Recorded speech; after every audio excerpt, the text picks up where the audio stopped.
Resumen de las páginas 134 a la 147 de 100 años de soledad. En el Festival de Macondo llegó una hermosa chica vestida de lentejuelas y papel crespón, lo cual deslumbró a muchos de sus habitantes y algunos los hizo llegar a creer que era una provocación.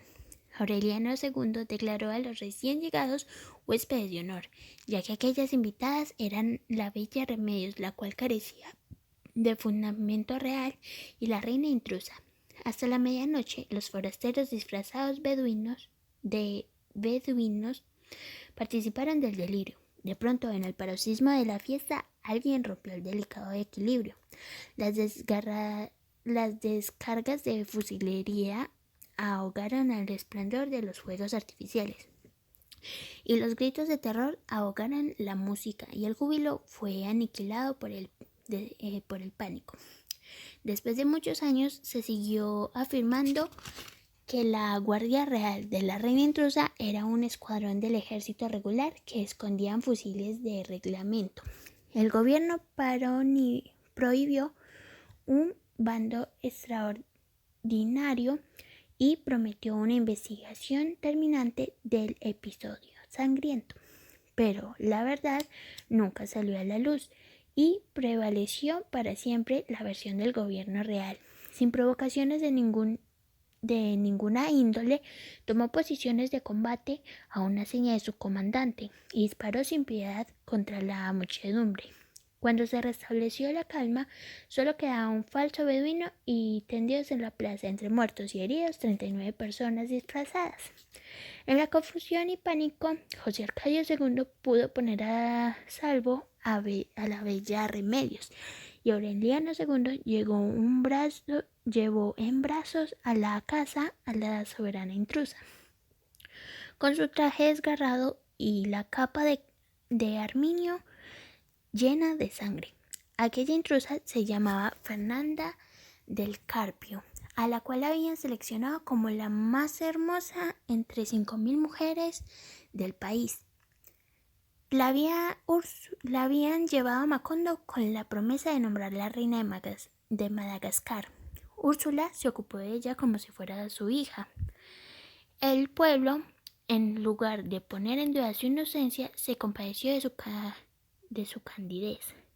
6 meses después de la masacre, cuando se restablecieron los heridos y se marchitaron las últimas flores en la fosa común, Aureliano II fue a buscarla a la distante ciudad donde vivía con su padre y se casó con ella en Macondo en una fragorosa parranda de 20 días. El matrimonio estuvo a punto de acabarse a los 2 meses porque Aureliano II, tratando de desagraviar a Petra Cortés, le hizo tomar un retrato vestida de reina de Madagascar. Cuando Fernanda lo supo, volvió a hacer sus baúles de recién casada y se marchó de Macondo sin despedirse. Aureliano II le alcanzó en el camino de la ciénaga. Al cabo de muchas súplicas y propósitos de enmienda, logró llevarla de regreso a la casa y abandonó a la concubina. Petro Cortés, consciente de su fuerza, no dio muestras de preocupación. Ella lo había hecho hombre. Siendo todavía un niño, lo sacó del cuarto de Melquiades con la cabeza llena de ideas fantásticas y sin ningún contacto con la realidad, y le dio un lugar en el mundo. La naturaleza lo había hecho reservado y esquivo, con tendencias a la meditación solitaria, y ella le había moldeado el carácter opuesto, vital, expansivo, desabrochado, y le había infundido el júbilo de vivir, y el placer de la parranda y el despilfarro,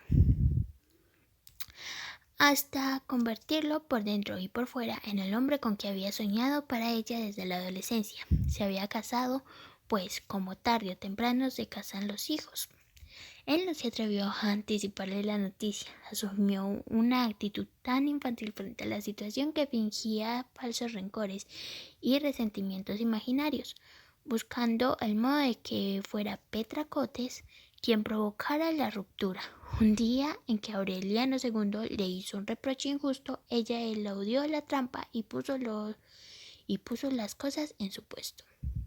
Aureliano II, avergonzado, fingió un colapso de cólera, se declaró incomprendido y ultrajado, y no volvió a visitarla. Petra Cotes, sin perder un solo instante su magnífico dominio de fiera en reposo, oyó la música y los cohetes de la boda, el alocado bullicio de la parranda pública, como si todo eso no fuera más que una nueva travesura de Aureliano II. A quienes se compadecieron de su suerte, los tranquilizó con una sonrisa. A una vecina que le llevó velas compuestas para que alumbrara con ellas el retrato del amante perdido, le dijo con una seguridad enigmática: la única vela que lo hará venir está siempre encendida. Tal como ella lo había previsto, Aureliano II volvió a su casa tan pronto como pasó la luna de miel. Llevó a sus amigotes de siempre, un fotógrafo ambulante y el traje y la capa de armiño sucia de sangre que Fernanda había usado en el carnaval. A calor de la parranda que se prendió esa tarde, hizo vestir a la reina a Petra Cotes, la coronó soberana absoluta y vitalicia de Madagascar, y repartió copias de retrato entre sus amigos. A las 7 de la noche, todavía vestida de reina, lo recibió en la cama. Tenía apenas 2 meses de casado, pero ella se dio cuenta enseguida de que las cosas no andaban bien en el lecho nupcial y experimentó el delicioso placer de la venganza consumada. 2 días después, sin embargo, cuando él no se atrevió a volver, sino que mandó un intermediario para que arreglara los términos de la separación, ella comprendió que iba a necesitar más paciencia de la prevista, porque él parecía dispuesto a sacrificarse por las apariencias. Tampoco entonces se alteró. Volvió a facilitar las cosas con una sumisión que confirmó la creencia generalizada de que era una pobre mujer, y el único recuerdo que conservó de Aureliano II fue un par de botines de charol que, según él mismo había dicho, eran los que quería llevar puestos en el ataúd. Los guardó envueltos en trapos en el fondo de un baúl y se preparó para apacentar una espera sin desesperación. No tuvo que esperar tanto como suponía. En realidad, Aureliano II comprendió desde la noche de bodas que volvería a casa de Petra Cotes mucho antes de que tuviera necesidad de ponerse los botines de charol. Fernanda era una mujer perdida para el mundo. Había nacido y crecido a 1000 kilómetros del mar, en una ciudad lúgubre por cuyas callejuelas de piedra taqueteaban todavía, en noche de espantos, las carrozas de los virreyes. 32 campanarios tocaban a muerto a las 6 de la tarde. En la casa señorial, embaldosada de losas sepulcrales, jamás se conoció el sol.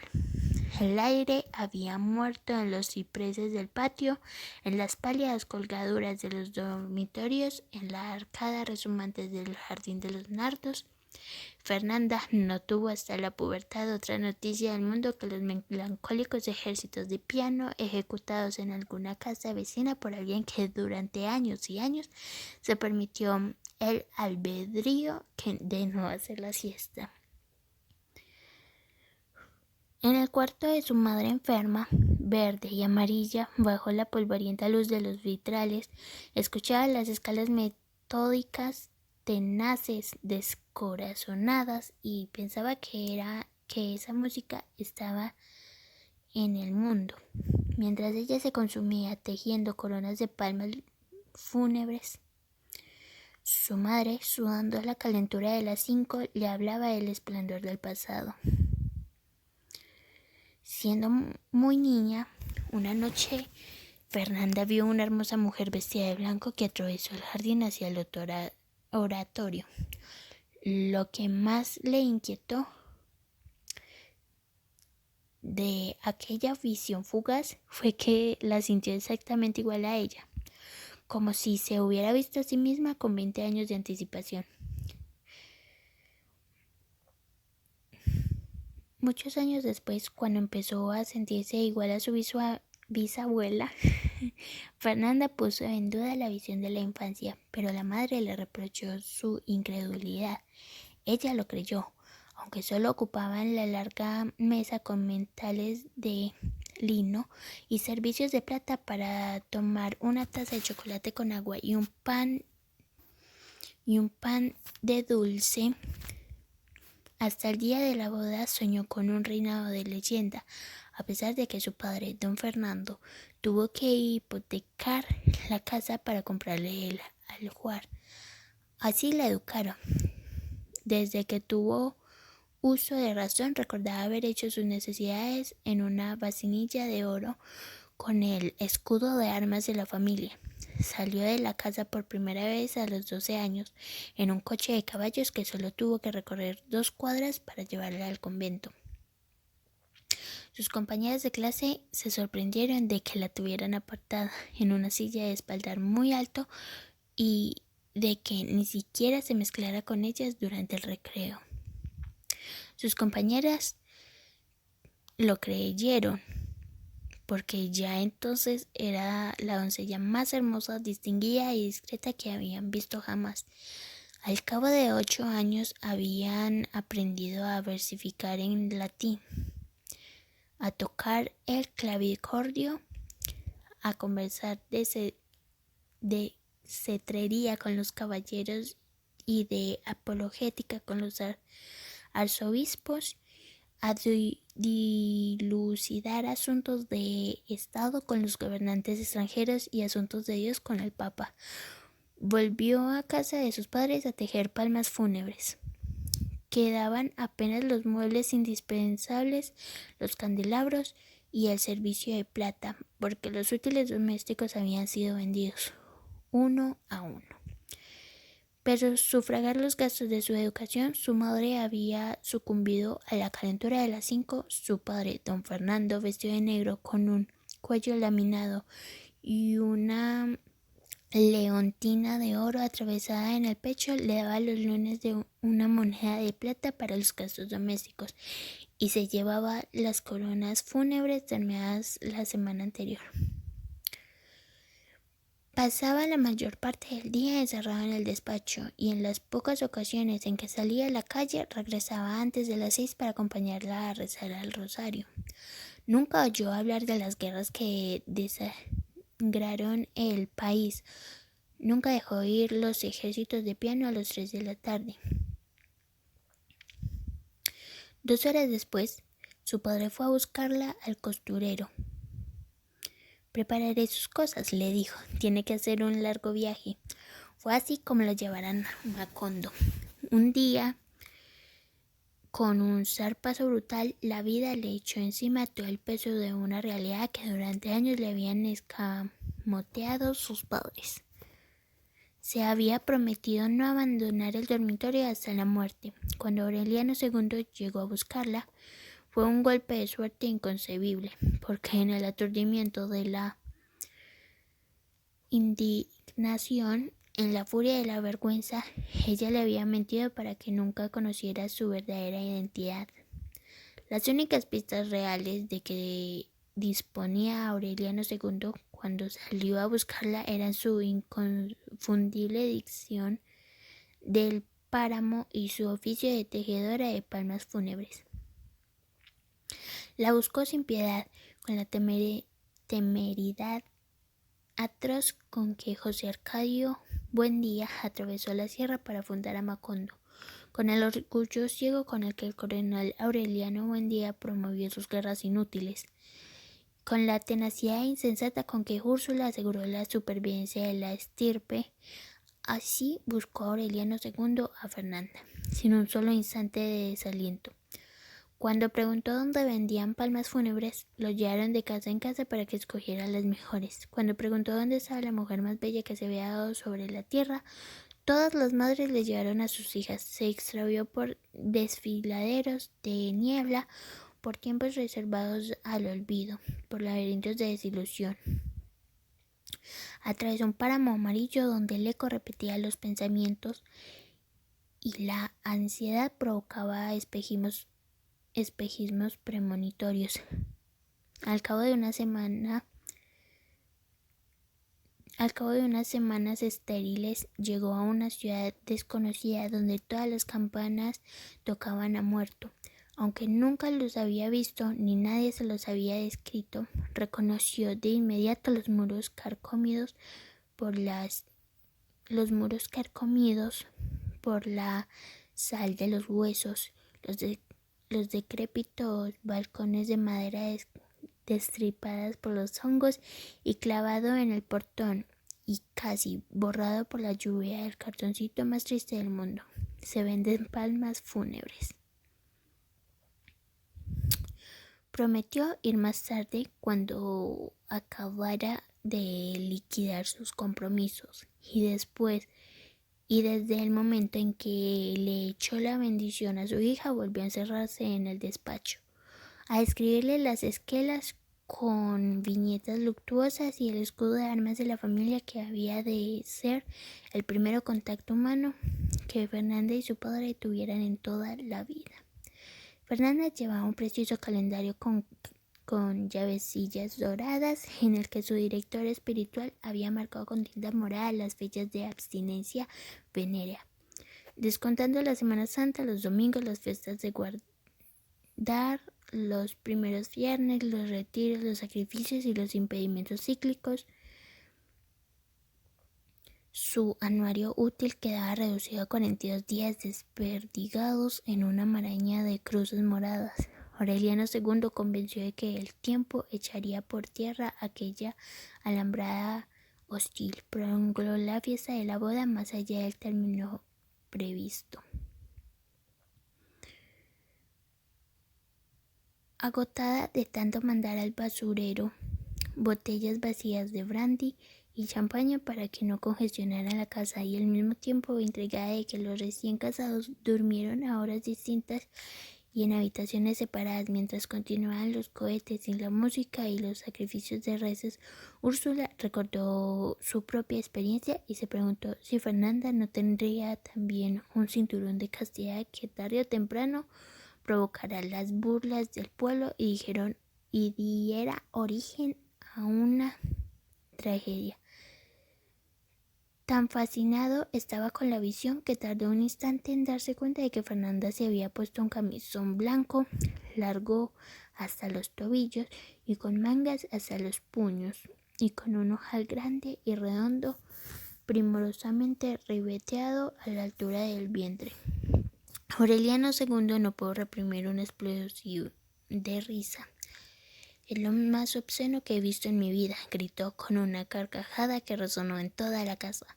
«Me casé con una hermanita de la claridad». Un mes después, no habiendo conseguido que la esposa se quitara el camisón, se fue a hacer el retrato de Petra Cotes vestida de reina. Más tarde, cuando logró que Fernanda regresara a casa, ella cedió a sus apremios en la fiebre de la reconciliación, pero no supo proporcionarle el reposo con el que él soñaba cuando fue a buscarla en la ciudad de los 32 campanarios. Aureliano II solo encontró en ella un hondo sentimiento de desconsolación. Le hizo falta un poco de tiempo para convencerla de tan peregrino expediente, pero cuando por fin lo consiguió, mediante pruebas que parecieron irrefutables, la única promesa que le impuso Fernanda fue que no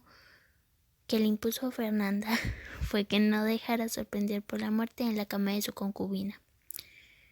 El pacto no logró, sin embargo, que Fernanda se incorporara a la familia. En vano insistió Úrsula para que tirara la golilla de lana con que se levantaba cuando había hecho el amor y que provocaba los cuchicheos de los vecinos.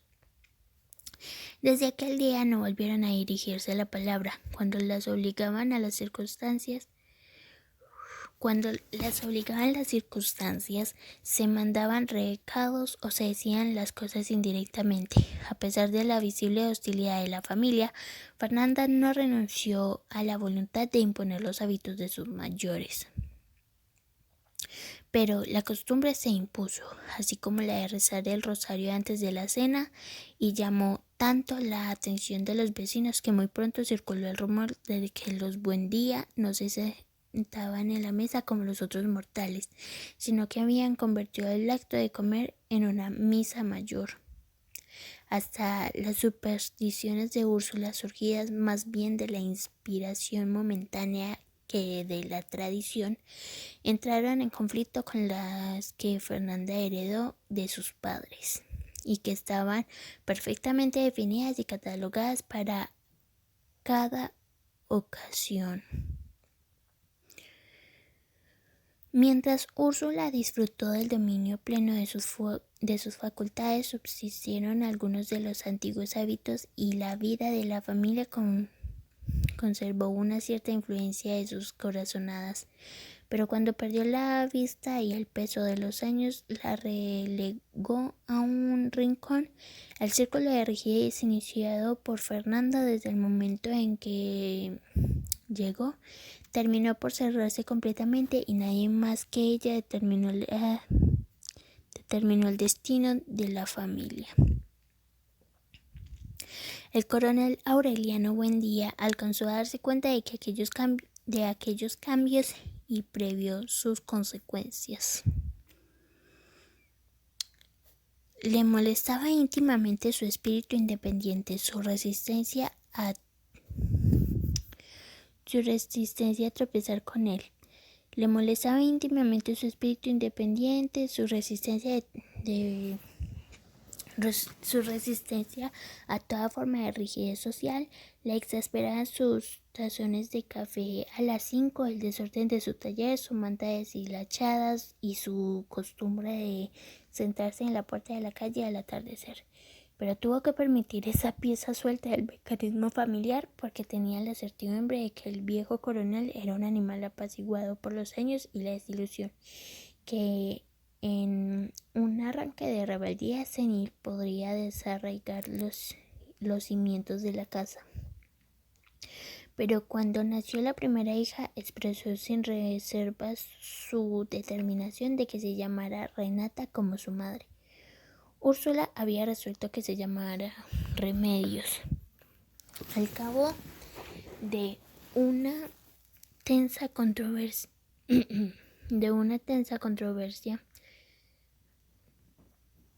en la que Aureliano II actuó como mediador divertido, la bautizaron con el nombre de Renata Remedios, pero Fernanda la siguió llamando Renata a secas, mientras la familia de su marido y todo el pueblo siguieron llamándola Mimi, diminutivo de Remedios. Al principio Fernanda no hablaba de su familia, pero con el tiempo empezó a idealizar a su padre. Aureliano II, asombrado de la intempestiva magnificación del suegro, no resistía a la tentación de hacer pequeñas burlas a espaldas de su esposa. A pesar de aquella sonriente conspiración, los niños se acostumbraron a pensar en el abuelo como en un ser legendario que les transcribía versos piadosos en las cartas y les mandaba en cada Navidad un cajón de regalos que apenas si cabía por la puerta de la calle. Poco a poco, el esplendor funerario de la antigua y la helada mansión se fue trasladando a la luminosa casa de los Buendía. Aunque en los cajones no llegó nunca nada que sirviera a los niños para jugar, estos pasaban el año esperando a diciembre, porque al fin y al cabo los anticuados y siempre imprevisibles regalos constituían una novedad en la casa. En la 10ª Navidad, cuando ya el pequeño José Arcadio se preparaba para viajar al seminario, llegó con una anticipación que en los años anteriores el enorme cajón del abuelo, muy bien clavado e impermeabilizado con brea y dirigido con el habitual letrero de caracteres góticos a la muy distinguida señora doña Fernanda del Carpio de Buendía. Mientras ella leía la carta en el dormitorio, los niños se apresuraron a abrir la caja. Ayudados como de costumbre por Aureliano II, rasparon los sellos de brea, desclavaron la tapa, sacaron el aserrín protector y encontraron dentro un largo cofre de plomo cerrado con pernos de cobre. Poco después del nacimiento de la niña se anunció el inesperado jubileo de coronel Aureliano Buendía, ordenado por el gobierno para celebrar un nuevo aniversario del Tratado de Neerlandia. Fue una determinación tan inconsecuente con la política oficial que el coronel se pronunció violentamente contra ella y rechazó el homenaje. El estrecho taller de orfebrería se llenó de emisarios. Volvieron mucho más viejos y mucho más solemnes los abogados de trajes oscuros que en otro tiempo revolotearon como cuervos en torno al coronel. Cuando éste los vio aparecer como en otro tiempo, llegaba el empantanar la guerra. No pudo soportar el cinismo de sus panegíricos. Les ordenó que los dejara en paz. Insistió que él no era un prócer de la nación, como ellos decían, sino un artesano sin recuerdos, cuyo único sueño era morirse de cansancio en el olvido y la miseria de sus pescaditos de oro. El coronel Aureliano Buendía le mandó a decir palabra por palabra que esperaba con verdadera ansiedad aquella tardía pero merecida ocasión de darle un tiro, no para cobrarle las arbitrariedades y anacronismos de su régimen, sino por faltarle al respeto a un viejo que no le hacía mal a nadie. Cuando vio aparecer el mecedor cargado por 4 hombres y vio sentado en él entre grandes almohadas el amigo que compartió sus victorias e infortunios desde la juventud, no dudó un solo instante de que hacía aquel esfuerzo por expresarle su solidaridad, de modo que el jubileo se llevó a cabo sin abstinencia en ninguno de los miembros de la familia, una casualidad que coincidía con la semana del carnaval, pero nadie logró quitarle al coronel Aureliano Buendía la empecinada idea de que también aquella coincidencia había sido prevista por el gobierno para recalcar la crueldad de la burla. Desde el taller solitario oyó las músicas marciales, las artillerías de aparato, las campanas del Te Deum y algunas frases de los discursos pronunciados frente a la casa, cuando bautizaron la calle con su nombre. Entonces el coronel Aureliano Buendía quitó la tranca y vio a la puerta 17 hombres de los más variados aspectos, de todos los tipos y colores, pero todos con un aire solitario que habría bastado para identificarlos en cualquier lugar de la tierra. Eran sus hijos, sin ponerse de acuerdo, sin conocerse entre sí, habían llegado desde los más apartados rincones del litoral, cautivados por el ruido del jubileo. Todos llevaban con orgullo el nombre de Aureliano y el apellido de su madre. Durante los 3 días que permanecieron en la casa para satisfacción de Úrsula y escándalo de Fernanda, ocasionaron trastornos de guerra. Aquella lista habría permitido hacer una recapitulación de 20 años de guerra. Había podido reconstruirse con ella los itinerarios nocturnos del coronel, desde la madrugada en que salió de Macondo al frente de 21 hombres hacia una rebelión quimétrica, hasta que regresó por última vez envuelto en la manta cortonada de sangre. Aureliano II no desperdició la ocasión de festejar a los primos con una estruendosa parranda de champaña y acordeón que se interpretó como un atrasado ajuste de cuentas con el carnaval malogrado por el jubileo. Aureliano II vio las ilimitadas perspectivas de parranda que ofrecía aquella desaforada parentela. Decidió que todos se quedaran a trabajar con él. El único que aceptó fue Aureliano Triste, un mulato grande con los ímpetus ímpetus y el espíritu explorador del abuelo, que ya había probado fortuna en medio mundo. Los otros, aunque todavía estaban solteros, consideraban resuelto su destino. El miércoles de ceniza, antes de que volvieran a dispersarse en el litoral, Amaranta consiguió que se pusieran ropas dominicales y la acompañaran a la iglesia. Más divertidos que piadosos, se dejaron conducir hasta el comulgatorio, donde el padre Antonio Isabel les puso en la frente la cruz de ceniza. Probaron con agua y jabón, con tierra y estropajo, y por último con piedra, pómez y lejía, y no consiguieron borrarse la cruz. En cambio, Amaranta y los demás que fueron a misa se la quitaron sin dificultad. Se fueron en tropel, precedidos por la banda de músicos y reventando cohetes, y dejaron en el pueblo la impresión de que la estirpe de los Buendía tenía semillas para muchos siglos. Aureliano Triste, con su cruz de ceniza en la frente, instaló en las afueras del pueblo la fábrica de hielo con que soñó José Arcadio Buendía en sus delirios de inventor. Meses después de su llegada, cuando ya era conocido, apreciado, Aureliano Triste andaba buscando una casa para llevar a su madre y a una hermana soltera.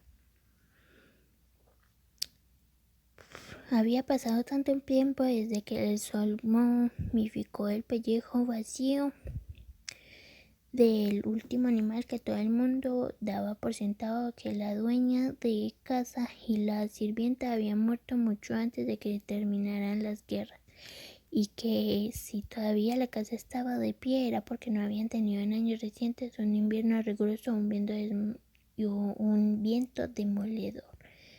Empujó con el hombre la puerta principal y al impulsivo Aureliano Triste no le hacían falta tantas pruebas para proceder. Empujó con el hombre la puerta principal y la carcomida armazón de madera se derrumbó sin estrépito. Aureliano Triste permaneció en el umbral esperando que se desvaneciera la niebla, y entonces vio en el centro de la sala a la escuálida mujer vestida todavía con ropas del siglo anterior, con unas pocas hebras amarillas en el cráneo pelado y con unos ojos grandes, aún hermosos, y en cuales se había apagado las últimas estrellas de la esperanza, y el pellejo del rostro agrietado por la aridez de la soledad. El tiempo, las guerras, los incontables desastres cotidianos la habían hecho olvidarse de Rebeca. La única que no había perdido un solo instante la conciencia de que estaba viva, pudriéndose en su sopa de larvas, era la implacable y envejecida Amaranta. Pensaba en ella al amanecer, cuando el hielo del corazón la despertaba en la cama solitaria, y pensaba en ella cuando se jabonaba los senos marchitos y el vientre macilento, y cuando se ponían los blancos pollerines y corpiños de holán de la vejez, y cuando se cambiaba en la mano la venda negra de la terrible expiación. Siempre a toda hora, dormida y despierta, Amaranta pensaba en Rebeca, porque la soledad le había seleccionado los recuerdos y le había incinerado los entorpecedores montones de basura nostálgica que le había acumulado en su corazón, y había purificado y magnificado, eternizado los otros.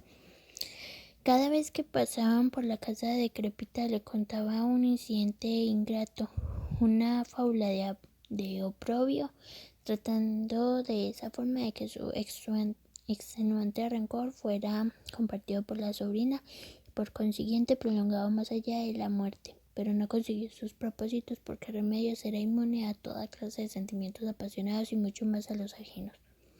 En febrero, cuando volvieron los 16 hijos del coronel Aureliano Buendía, todavía marcados con la cruz de ceniza, Aureliano Triste Les habló de Rebeca en el fragor de la parranda y en mediodía, restaurando las apariencias de la casa, cambiaron puertas y ventanas, pintaron la fachada de colores alegres, apuntalaron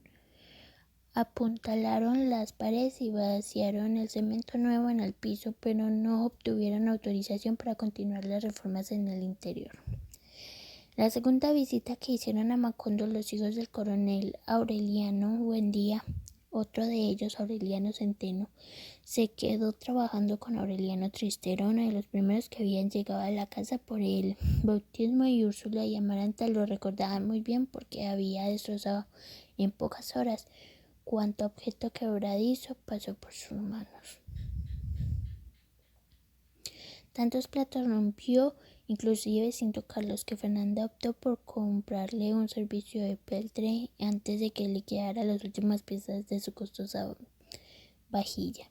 Y aún los resistentes platos metálicos estaban al poco tiempo desconchados y torcidos.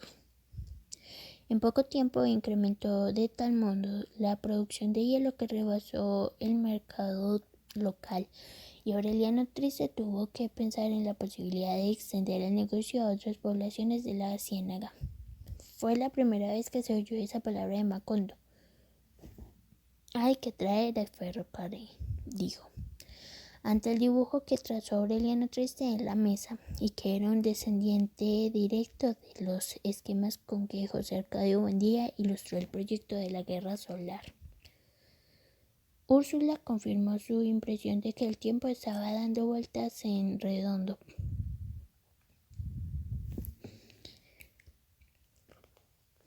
Pero al contrario de su abuelo, Aureliano Triste no perdía el sueño ni el apetito, ni atormentaba a nadie con crisis de mal humor, sino que concebía los proyectos más desatinados como posibles inmediatas. Elaboraba cálculos racionales sobre costos y plazos y los llevaba a términos sin intermedios de exasperación. Aureliano Triste consultó el calendario y se fue el miércoles siguiente para estar de vuelta cuando pasaron las lluvias.